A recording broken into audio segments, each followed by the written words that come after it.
everyone, and welcome to Insider Financial Talk Stocks. My name is Alex Carlson. I will be your host today, the editor-in-chief of InsiderFinancial.com, and in this video, we will recap today's market action and discuss our game plan for tomorrow. But first up, to get our market-moving reports on top small caps, click that link in the description or go to signup.insiderfinancial.com or sign up with your email on any of the pop-ups on InsiderFinancial.com. After you sign up with your email, you can then sign up with your mobile number. Mobile is the fastest way to get our reports, and it works for all numbers worldwide. Simply enter your country code first, followed by your number. For US and Canada, be 1 plus area code and number. Never begin the format with 0. It will not work. And after you sign up, you will get a welcome email, which includes a copy of the Insider Financial Guide to Penny Stocks ebook. Our ebook, our email service, and our text messaging service are all free service from InsiderFinancial.com. We do not run any paid subscription service whatsoever, no Discord rooms or Telegram chat groups. And speaking of reports, we are going to stick with what is working and send out another afternoon alert. Our last alert Friday afternoon closed up 29% at the highs of the day. The stock we have in mind for tomorrow is a Nasdaq biotech stock trading under 20 cents. The stock looks to have bottomed, and there's an opportunity to squeeze the shorts as over 5% of the float is short. To get our alert tomorrow, click that link in the description or go to signup.insiderfinancial.com or sign up with your email on any of the pop-ups on InsiderFinancial.com, and make sure you sign up with your mobile. Mobile is the fastest way to get our reports. You're going to want to get that alert and then read our full report, and always do your own research. Well, guys, stocks staged a rebound today as the 10-year yield rose over 5% before retreating once Wall Street opened, but the major averages still closed the day well off their highs. I view today's action as just a relief rally. I don't think we are out of the woods or that the worst is over. Bill Ackman and Bill Gross both covered their short Treasury bets, but not because they are bullish on Treasuries. It's because there's too much uncertainty in the world, and if the crap hits the fan, Treasuries are the ultimate flight to safety trade and will catch a bid. Look at the macro picture right now. You have war in the Middle East. U.S. consumers are falling behind on auto loans. Mortgage rates 8%. There's no House Speaker, and they need to put together a package to keep the government open. Oil prices just under $90, and then you have the Fed is in its blackout period this week ahead of its two-day Monetary Policy Committee meeting that begins on October 31st. Several comments from central bank speakers last week, including Fed Chair Jay Powell, hinted that interest rates could be held steady, especially in light of the run-up in Treasury yields. We will know more tomorrow when we get PMI data and Richmond Fed. We also have earnings from Alphabet, Microsoft, Visa, Texas Instruments, General Electric, NextEra Energy, Raytheon, Sherwin-Williams, Dow, General Motors, 3M, Pulte Group, Halliburton, Coca-Cola, Kimberly-Clark, and Corning. So all of this will help cement on how the overall picture is, but these are the yields I was talking about. Everyone's right now focused on the 10-year yield. You see today it got above 5% briefly before retreating. We're at 4.869% now, but 1 year and 2 years are both over 5%. The 1 year is 5.44%. 30-year is over 5%. So overall, that has been a drag on the overall, I don't want to say the economy, but it when you have higher interest rates in bonds, that means that the deficits are going to be greater. Washington will have to issue more bonds to cover the interest expense, because interest rates have been zero for, near zero for almost 10 years. Now that you got the Fed hiking rates, it just makes the interest on the debt more expensive for the federal government.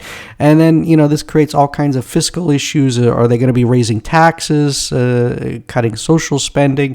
There's just a lot of Washington is a mess. Don't want to get into politics, but it's just I don't think you talk to anybody. If you talk to anybody, they say, yeah, we're proud of our government, or we're happy with the job that they are doing. But the one market that is really breaking out is Bitcoin. It's been crypto winter. It hasn't been doing much of anything for a long time. We finally got this breakout today through 30,000. Hit 35,000 at one point. A couple of things. The grayscale court victory over the SEC in the spot Bitcoin ETF case made final. It says Grayscale's application to convert its GBTC to a spot ETF will now be reconsidered by the SEC. And then you got it says basically your traders have gotten very optimistic that a Bitcoin ETF will get approved in the U.S. So this is what is going on. This is why the market has spiked higher. And as I said over in the weekend video, Bitcoin climbing is a sign of risk on sentiment. I know a lot of people are like, no, it's a flight to safety. I don't want to get into the views on Bitcoin, and everyone has their own view, and I'm just going to let it at that. But it's, if you've looked at the way the trading has been over the past year, particularly this year. Last year, everything was risk off. Bitcoin, Nasdaq, Tesla, all the risk on assets were in a bear market last year. This year we got a recovery. Bitcoin was down at 1.16,000. We're at 33,700. Tesla hit 102 and a quarter, I believe, was the exact low. We're at 212 today.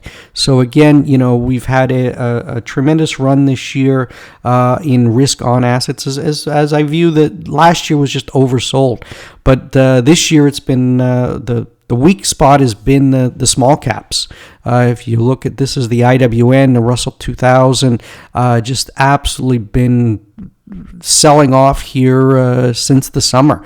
We topped out at 198 in July, and it's just been major pullback as the yields have gotten more expensive, and that makes borrowing costs for small businesses, which are harder, more expensive, which they are more sensitive to the rate increases.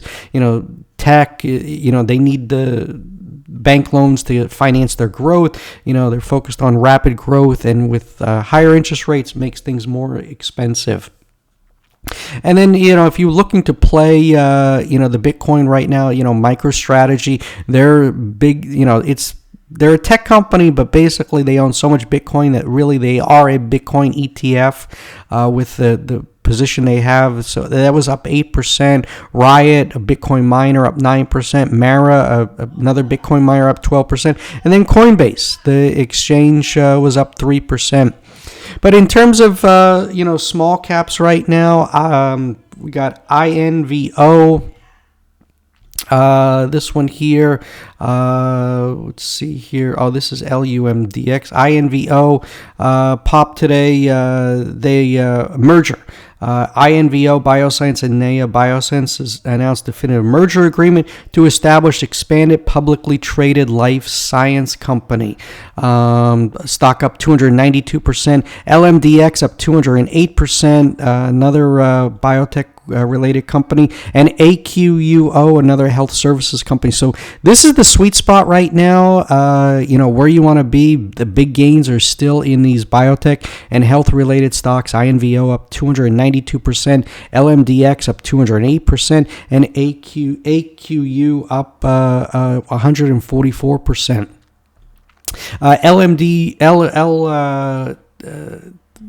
LMDX, the news here is they partnered with AstraZeneca and Everton in the community to set up England's first heart and lung screening hub. AQU, as I said, they signed an agreement to be taken private. So you're getting M&A deals happening. Chevron spending $53 billion to acquire Hess. Then CVM, we got the news today. 5-year head and neck cancer survival increased from 45% to 73% in cell size target population, cutting risk of death in half, as presented at leading cancer conference ESMO 2023. So we got here CVM. We're looking at this one also. AWIN here, and ASTI. Forgot to add these in earlier before I did the video. So AWIN, this is what we got here. AWIN would not surprise me to see a moon market mention on this one sometime in the after hours. Looks like that one came out of their camp. Not in was too slow in reaction to the mention in Discord, but definitely a watch. So basically a pump and dump. That's what's going on here. AWIN closed at 11.40, trading at 17 cents in the after hours, up 54%.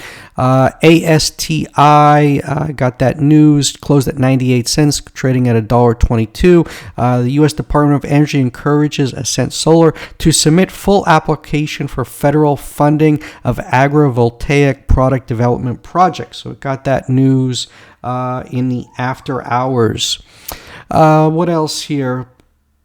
That's really about all that I have on my radar to talk about for tomorrow. But tomorrow's main focus here at InsiderFinancial.com is our alert on a Nasdaq biotech trading just under 20 cents. And the only way and the fastest way to get our alerts is by signing up with your email and then your mobile. You will get it. Our full report will be sent out via email and mobile. And as I said, mobile is the fastest way to get tomorrow's alert. It'll come right to via SMS. You can click on the link and read our full report, do your own research, and then decide if it's the right play for you or not. Again, we are not financial advisors. And at InsiderFinancial.com, what we do here is we put stocks on your radar with potential outsized moves. As I repeatedly stated, there are always opportunities each day in the markets. The important thing is identifying which stocks to be in to grab that money. The key is trading green, not red. We are looking for those momentum plays that have catalysts. It's all about finding the momentum before it happens and riding that wave. That's what we're doing here at InsiderFinancial.com. And to get our small cap reports, we cover low floats, short squeezes, recent IPOs, biotech FDA plays, AI stocks, EV stocks, lithium stocks, crypto stocks. Click that link in the description or go to signup.insiderfinancial.com or sign up on any of the pop-ups on InsiderFinancial.com. No spam. Your info is never shared. Unsubscribe anytime. You can even sign up just to see the level of research we do here at InsiderFinancial.com and unsubscribe.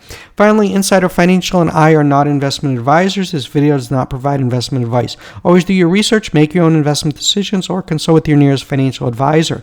This video is not a solicitation or recommendation to buy, sell, or hold securities. This video is our opinion, is meant for informational and educational purposes only, and does not provide investment advice.